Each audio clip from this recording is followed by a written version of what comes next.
오늘 우리에게 주신 하나님 말씀은 시편 100편 1절에서 5절 말씀입니다. 시편 100편 1절에서 5절 말씀입니다. 다 찾으신지 알고 봉독하겠습니다. 온 땅이여 여호와께 즐거운 찬송을 부를지어다.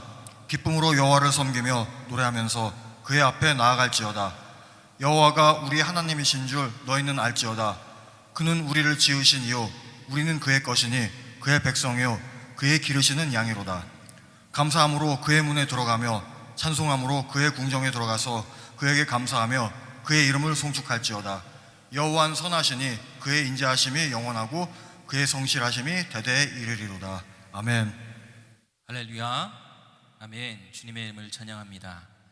이 시간에 찬송으로 감사라는 제목으로 함께 하나님 말씀을 나누고자 합니다. 7월 첫째 주일, 오늘은 맥주 감사주일로 한국교회가 지키고 있습니다. 맥주절이라고 하는 절기를 지켜 행하는 날인데요, 절기는 히브리어로 오전에 목사님께서 말씀하신 것처럼 모에드라고 이야기를 합니다. 모에드는 하나님이 정하신 시간과 때를 의미합니다. 그러니까 하나님이 사랑하는 그 사랑하는 자들을 위하여 행하시는 그때, 또한 복주시기 위한 그때를 제정하신 날이 바로 절기라고 하는 것입니다. 그런데 레위기 23장에 보면은 하나님께서 절기에 대해서 말씀하실 때 나의 절기라고 표현하는 부분이 있습니다. 무슨 말씀인가요? 우리가 절기를 지켜 행하는 이때에 무엇보다 하나님의 은혜를, 하나님의 행하심을, 하나님의 인도하심을, 하나님의 역사하심을 기억해야 된다라고 하는 것입니다. 모든 영광을 하나님께 올려드립니다, 모든 것은 다 하나님의 은혜입니다 라고 고백할 때, 우리가 그 고백의 시점, 그 고백의 처음의 뿌리가 무엇입니까? 하나님이 아니면, 하나님이 하셔야지만 하나님으로부터 모든 것이 시작되었다라고 하는 믿음의 고백인 줄로 믿습니다. 우리가 맥주 감사 주일을 지내며 최고의 감사로 하나님께 물질로 드리고, 또한 우리가 찬양으로 하나님을 올려드립니다. 근데 무엇보다도 이 시간 우리가 감사하는 대상, 우리가 찬송으로 올려지는 대상이 바로 하나님 한 분이어야 한다라고 하는 것입니다. 우리가 즐기고 끝나는 것이 아니라 이 모든 영광을 바로 하나님께 올려드리는 저 여러분 되시길 간절히 소망합니다. 성경에는 맥주에 대한 언급한 부분이 종종 나옵니다. 그러나 맥주절은 출애굽기 23장 16절 말씀에 나와 있는 맥주절을 지키라 라는 말씀이 유일합니다. 물론 다른 부분에 맥주에 대한 절기에 대해서 언급한 부분이 있습니다. 그러나 맥주절이라고 언급한 부분은 바로 이 부분이 유일한 것입니다. 특별히 하나님께서는 출애굽기 23장 16절 말씀에 맥주절을 지키라 라고 명하시는 것을 우리는 말씀을 통해 볼 수 있습니다. 그렇다면 왜 하나님은 이 절기를, 맥주절을 지키라 라고 명하셨을까요? 이스라엘 백성들은 약 400년 동안 애굽의 노예로서, 종살이로 살았습니다. 노예로서 그들이 그곳에서 할 수 있는 것이 무엇이 있었겠습니까? 자유롭다라고 하는 그 말이 어색하고, 또한 그것이 전혀 공감되지 못하는 상황이 바로 애굽의 그런 생활이었습니다. 아무것도 할 수 없는 상태가 바로 그 애굽의 종의 모습이었습니다. 그런 그들을 하나님이 구원하셨습니다. 모세라는 그들과 같은 민족인 히브리인 지도자를 세우시고 완고했던 애굽의 왕 바로를 무너뜨리고 마침내 출애굽을 하게 하신 것입니다. 그리고 하나님께서 약속하신 땅, 언약의 땅으로, 언약의 땅 가나안으로 그들을 인도하셨습니다. 그러나 그들이 가는 길은 평탄하지가 않았습니다. 또한 그 과정도 순탄하지가 않았습니다. 출애굽하자마자 그들을 맞이한 것은 바로 홍해였습니다. 그러나 하나님께서는 홍해를 갈라주셨고, 낮은 구름 기둥으로, 밤엔 불 기둥으로 지켜주시고, 만나와 메추라기를 먹이시고 광야를 지나게 하셨습니다. 그리고 오랜 시간 동안 광야에 머무르며 인내의 시간을 보내게 하셨지만 마침내 약속의 땅, 가나안 땅으로 그들을 인도하셨습니다. 가나안 땅에 이르자 이스라엘 민족은 농사를 지었습니다. 그리고 그 첫 열매를 얻게 되었습니다. 하나님이 말씀하신 맥주절을 바로 지킨 것입니다. 출애굽기 23장 16절 말씀의 원어를 살펴보면 이런 말씀이 있습니다. 내가 밭에 뿌린 내 노동의 첫 열매들의 수확물. 우리가 익히 알고 있는 맥주라는 단어가 없습니다. 노동의 첫 열매의 수확물, 바로 수확물을 이야기하고 있는 것입니다. 때문에 어떤 학자들은 맥주절이 아니라 수확절이라고 이야기하는 것이 더 원어와 근접하다라고 주장하기도 합니다. 영어로는 이 맥주절, 수확절을 하비스트 페스티벌이라고 말합니다. 다시 말하면 축제인 것입니다. 기쁨의 날인 것입니다.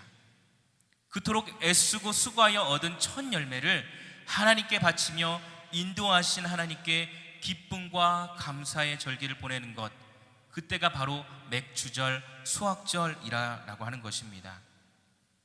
애굽의 노예로서 이스라엘 민족들은 그 애굽 땅에서 너무나도 무능력함을 경험했습니다. 아무것도 할 수가 없었고 누릴 수도 없었고 가질 수도 없는 순간들을 경험했습니다. 그러나 가나안 땅을 밟고 그곳에서 농작물을 수확했을 때 그 첫 열매를 얻는 순간 그들이 얼마나 감격했을까요? 그리고 그들은 알았습니다. 이 모든 것이 바로 하나님의 은혜다. 앞서 언급한 것처럼 절기는 히브리어로 모에드라고 이야기합니다. 하나님이 정하신 시간과 때, 바로 이스라엘 백성들에게 복 주시며 제정하신 때를 말씀합니다.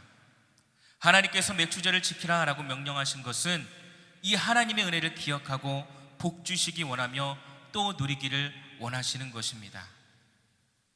지난 반년 동안 여러분들의 삶, 우리들의 삶을 한번 돌아보시길 바랍니다. 21세기에 전염병이라는 것, 과연 상상이라도 해보셨습니까? 물론 비슷한 병이 있었습니다. 그러나 현대사회에 이토록 전 세계적으로 파급적인 영향을 주는 이러한 바이러스는 없었습니다. 바이러스로 인하여서 우리의 일상을 정지시키고 신앙생활도 자유롭게 하지 못하고 교회 출입도 금지되는 등 상상도 할 수 없는 일들을 겪게 되었습니다.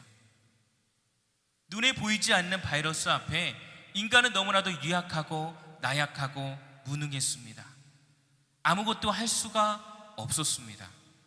물론 마스크와 손 씻기, 비대면 접촉 등 우리가 할 수 있는 방역 대책을 세우기도 했지만 그것이 온전히 이 바이러스를 막아주는 것은 아닙니다. 해결책이 되는 것이 아니다라고 하는 것입니다. 어떤 사람은 절망 가운데 있다, 빛이 보이지 않는다라고 이야기하지만 그 가운데서도 우리는 소망이 있습니다. 그것은 다시금 깨닫는 것이고 또 돌이키는 것입니다. 하나님이 참 평안이며 안식임을 다시금 깨닫는 것입니다. 하나님 없이는 정말 아무것도 할 수 없음을 깨닫습니다. 우리의 더러운 죄로 인해 얼마나 하나님의 뜻을 그릇되이 행하고 또 멀리 오랫도록 떨어져 있으며 하나님의 마음을 아프시게 하고 또 그로 인하여서 우리가 이러한 고통을, 이러한 형벌을 겪는지 깨닫게 됩니다. 절망으로 떨어질 수 있지만 소망 가운데 나아갈 수 있는 것이 무엇이냐면 다시금 우리는 돌이켜 하나님께로 나아갈 수가 있다라고 하는 것입니다. 어둠 가운데만 머물러 있는 것이 아니라 다시금 빛 가운데로, 소망 가운데로 하나님이 우리를 인도하시는 줄로 믿습니다. 오늘 우리가 읽은 시편 100편은 감사의 시라는 주제를 가지고 있습니다. 이스라엘 백성들이 하나님께 예물을 드리며 드리는 대표적인 찬송시이기도 합니다. 간략하게 1절에서 3절 말씀은 성전 문 앞에서 회중들이 부르는 찬송입니다. 4절에서 5절 말씀은 찬양대가 성전에서 부르는 화답입니다. 그러니까 회중이 먼저 여호와의 이름을 즐거이 부를지어다 라고 찬양을 하면 찬양대가 찬송함으로 그의 궁전에 들어가 그의 이름을 송축할지어다 라고 화답을 하는 것입니다. 이것은 구약시대의 성전에서 주로 부르던 찬송의 전형적인 형태였습니다. 그렇습니다. 이스라엘 백성들은 우리가 말씀을 묵상해 보면 알겠지만 순탄하지 않고 어려운 순간들이 많이 있었습니다. 그때마다 때때로 하나님의 은혜를 기억하며 그에 대한 응답으로 기쁨으로 감사의 찬송을 하나님께 올려드린 줄로 믿으시기 바랍니다. 감사의 제사를 드리며 찬송으로 나아간 것입니다. 하나님이 기뻐 받으시는 것은 감사의 제사입니다. 감사는 무엇일까요? 감사는 이렇게 말씀드리고 싶습니다. 감사는 그분의 주권에 대한 인정이고 베풀어 주신 은혜에 대한 응답이다. 사랑하는 여러분, 감사하시길 바랍니다. 우리가 아까 불렀던 원하고 바라고 기도합니다 라는 이 가사에는 이러한 가사가 있습니다. 우리가 절망 가운데 있지만 그럼에도 불구하고 감사할 수 있는 것, 소망이 되는 것, 주께서 참 기쁨이 되심이라. 반년의 시간 동안 우리에게 닥친 그런 시련들을 보노라면 어떻게 우리가 감사해야 될까? 무엇을 감사해야 될까 생각할 수도 있겠습니다. 그러나 생각해 보시길 바랍니다. 우리의 열심이, 우리의 노력이 그 시간을 이겨내게 한 것이 아닙니다. 하나님의 긍휼의 은혜가, 선하신 계획이, 놀라운 그 사랑이 우리를 밤낮으로 지키시고 보호하시고 인도하신 줄로 믿으시기 바랍니다. 어떤 분이 이렇게 얘기합니다. 코로나19 방지하기 위해서 우리의 노력이 더 크지 않았을까요? 우리가 더 힘써 마스크를 쓰고 손을 씻고 이게 방지 대책을 세웠기 때문에 이것이 가능하지 않았을까요? 네, 여러분 가만히 생각해 보십시오. 마스크는 누가 만들었습니까?